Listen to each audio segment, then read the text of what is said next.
Welcome everybody to this edition of Attention Talk Video. I'm your host, ADHD and attention coach, Jeff Copper.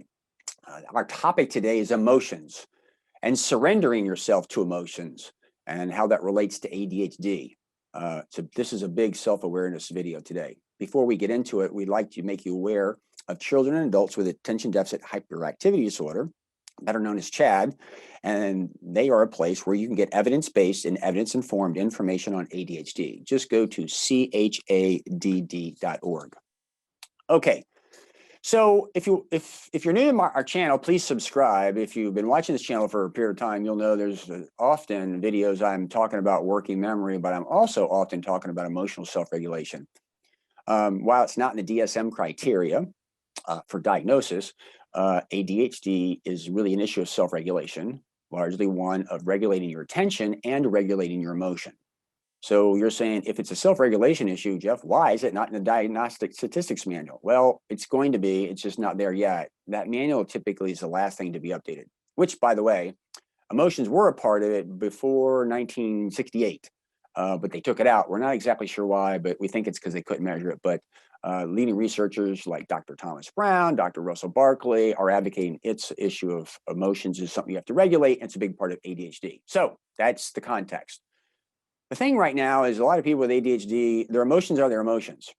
And issues like being aware of your emotions and doing something about it. And often what I like to describe in this situation is, and this is just a way for you to view it, is many just surrender themselves to their emotions. So in the light of the emotion, they give up, they raise the red flag, I give, you win. And I got a couple of quotes that I'd like to kind of share that kind of helps you kind of think about this. Thinking is difficult, and that's why people judge. Think of that. Thinking is difficult for people with ADHD. When we're emotional, we skip over the thinking part and we jump to conclusion. We judge, we label. Blank statements create more issues than solutions. A lot of times when we're emotional, we surrender ourselves and we just go to large statements and catastrophize because it gets us out of the thinking. Because thinking's kind of hard. So we just surrender ourselves to that. There's another quote that I like: an overreaction is an old reaction. We just surrender ourselves to that emotion. Don't really think about it. Also think, it's a little less effort to worry than it is to think. Now you might say, by the way, Dr. Sharon Saline taught me one time, not all anxiety is this, but a lot of anxiety is a result of worry. Worry is cognitive. Anxiety is a physical manifestation of worry. Overwhelm is when you've got a lot of anxiety. Often people with ADHD, they worry that they're going to forget something, and that's basically taxing their working memory. So it's like, if you want to deal with the overwhelm, you got to go work on the working memory side. Really, what is this video about? It's just to make you aware of your emotions, that often when you have that emotion, you're surrendering yourself. You're giving up on the thinking process. Thinking is pretty effortful, don't get me wrong, but you're just dragging the past into the future. Big problem for people with ADHD. I'm telling you, it's not an easy thing for you to manage, but if you're not aware of it, it's kind of hard to manage it. So really what I'm hoping to inspire you today is emotions are a big deal. In fact, it's a lot of attention issues are not attention issues, they're emotional issues because we don't think through some stuff. So I want you to go forward and think, how often do you surrender yourself to your emotions? You just give up and let them take over.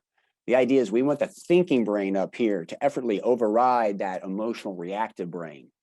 If you're interested, I did an interview with Autumn Zatani from Sesame Street in 2014 on emotional self-regulation and how they use the Muppets to teach that to kids.